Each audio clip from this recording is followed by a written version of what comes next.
దేవుని నామమునకు ఘనత, మహిమ, ప్రభావాలు కలుగునుగాక.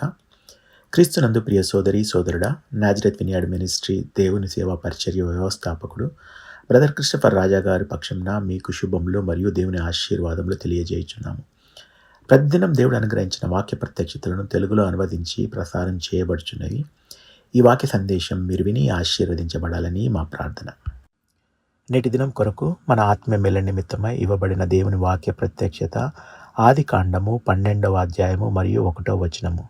యెహోవా, నీవు లేచి నీ దేశం నుండియు నీ బంధువుల యొద్ద నుండియు నీ తండ్రి ఇంటి నుండియు బయలుదేరి నేను నీకు చూపించు దేశమునకు వెళ్ళుము. ప్రియమైన దేవుని పిల్లలారా, నేడు చదివిన వాక్య భాగమును గమనించినట్లయితే సర్వశక్తి కలిగిన దేవుడు తన సేవకుడైన అబ్రహాముకు ఆదేశించిన ఒక చాలా కష్టమైన ఆజ్ఞగా మనం చూడగలము. ఎందుకంటే దేవుడు అన్నిటినీ అందరినీ విడిచిపెట్టమని చెప్పాడు. తన సొంత దేశంను, తన సొంత బంధువులను, తన సొంత తండ్రి ఇంటి వారిని అందరినీ విడిచిపెట్టి దేవుడు చూపించే దేశానికి బయలుదేరమని దేవుడు చెప్పినాడు. ఇది చేయడం అంత సులభమని మీరు అనుకుంటున్నారా? లేదు. ఈ ఆజ్ఞ పాటించడము ఇది చాలా కష్టమైన విషయము. నేడు చదివిన వాక్య సందేశాన్ని ఇంకా మనం బాగా అర్థం చేసుకోవడానికి నేను దేవుని సేవకుడు బ్రదర్ క్రిస్టఫర్ రాజా గారి యొక్క రక్షణ అనుభవ సాక్ష్యాన్ని, సేవా పిలుపును నేను ఇక్కడ మీకు వివరిస్తాను. దేవుని సేవకుడు బ్రదర్ క్రిస్టఫర్ రాజా గారు పోస్ట్ గ్రాడ్యుయేషన్ చదవడం కోసం తన సొంత స్థలంను విడిచి చెన్నైలో దూరంగా ఉన్న కాలేజీలో హాస్టల్లో చేరమని ఆయనను మొదటిసారిగా అడిగినప్పుడు ఆయన ఆ విషయం వినగానే నీళ్ళలో నుంచి బయటకు వచ్చిన చేపలా బాధపడ్డాడు. ఎందుకంటే తాను తన తల్లిదండ్రులకు ఒక్కడే కుమారుడు. ఆయన వారి ప్రేమ నుండి, తన స్నేహితుల నుండి, తన స్థానిక ప్రదేశం నుండి విడిచి వెళ్ళాలి. ఇది ఆయనకు చాలా కష్టంగా అనిపించింది. కానీ కాలేజ్ హాస్టల్లో చేరిన తర్వాత అక్కడ ఏం జరిగిందో మీకు తెలుసా? సర్వోన్నతుడైన దేవుడు తన ఏకైక కుమారుడు, మన ప్రభువును రక్షకుడైన యేసుక్రీస్తు తన ప్రేమ చేత బ్రదర్ క్రిస్టఫర్ రాజా గారిని సంధించాడు. దేవుడు ఆయనను తన సొంత బిడ్డగా చేసుకొని, దేవుడు తన సేవకునిగా తన ఆత్మ చేత అభిషేకించాడు, ఆత్మవరాల చేత నింపాడు. అంతేకాదు, కాలేజీ యువకుల మధ్య, తన స్నేహితుల మధ్య, తనతో పాటు చదువుతున్న తన విద్యార్థుల మధ్య దేవుని సేవా పరిచర్య నిర్మించడానికి దేవుడు ఆయనకు సహాయం చేశాడు. నా ప్రియ సోదరి, సోదరుడా, ఒకవేళ బ్రదర్ క్రిస్టఫర్ రాజా గారు తన స్వస్థలం నుండి చెన్నై నగరానికి పోస్ట్ గ్రాడ్యుయేషన్ కోసం వెళ్ళలేకపోయి ఉంటే ఈరోజు దేవుని సేవకునిగా ఉండేవాడు కాదని ఖచ్చితంగా చెప్తాడు.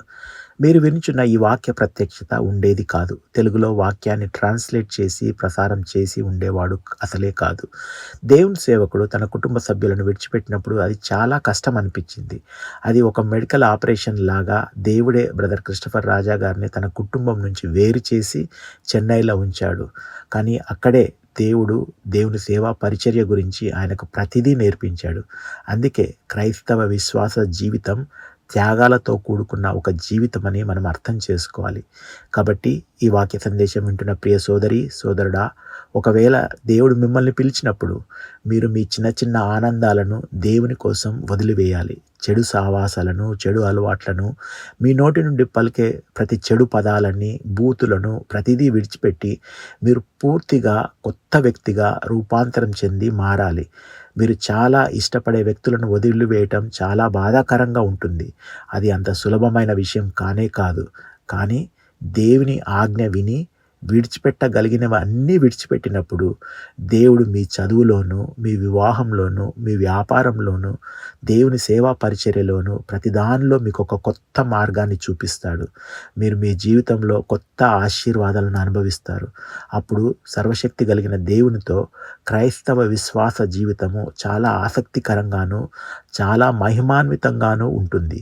అంతేకాదు, ఈ వాక్య సందేశం వింటున్న మీలోనూ, నాలోనూ, మనందరి జీవితంలోనూ సర్వోన్నతుడైన దేవుడు మహిమపరచబడతాడని నేడు చదివిన వాక్య భాగానికి సారాంశము. ఈ వాక్య సందేశం వింటున్న మీరు కళ్ళు మూసుకుంటారా? నేను మీకోసం, మీ ఆశీర్వాదం కోసం ప్రార్థిస్తాను. అబ్బా పరలోకమందున మా తండ్రి, నేడు చదివిన వాక్యం ద్వారా నీవే మాతో మాట్లాడినందుకు మీకు చాలా ధన్యవాదాలు తండ్రి. మీ చిత్తం చేయడానికి మీరు పిలిచిన వెంటనే అబ్రహాంలాగా మా జీవితాలను మీకు సమర్పించుకొని మీ ఆదేశాన్ని అనుసరించుటకు బలమును, శక్తిని మీరు మాకు ప్రసాదించమని, మీ పిలుపునకు మేము లోబడే కృపను మీరు మాకు దయచేయమని ప్రార్థిస్తున్నాం తండ్రి. ఈ ప్రియమైన సోదరుడు, సోదరి కోసం నేను ప్రార్థిస్తున్నాను. వారి పరిస్థితులు ఏమైనా సరే ప్రభువా, మీరే వారికి సహాయం చేసి వారిని స్వస్థపరిచి మీరు వారికి మార్గం సరళం చేయమని అడుగుతున్నాం తండ్రి. ప్రభువా, మేము ఇతర వ్యక్తుల కోసం ప్రత్యేకంగా ప్రార్థిస్తున్నాం. బిడ్డలను పొందేందుకు చాలా కాలం వేచి ఉన్నవారు, వారిని దయచేసి మీరు జ్ఞాపకం చేసుకొని యేసు నామములో వారిని ఆశీర్వదించమని ప్రార్థిస్తున్నాం తండ్రి. ఆమేన్.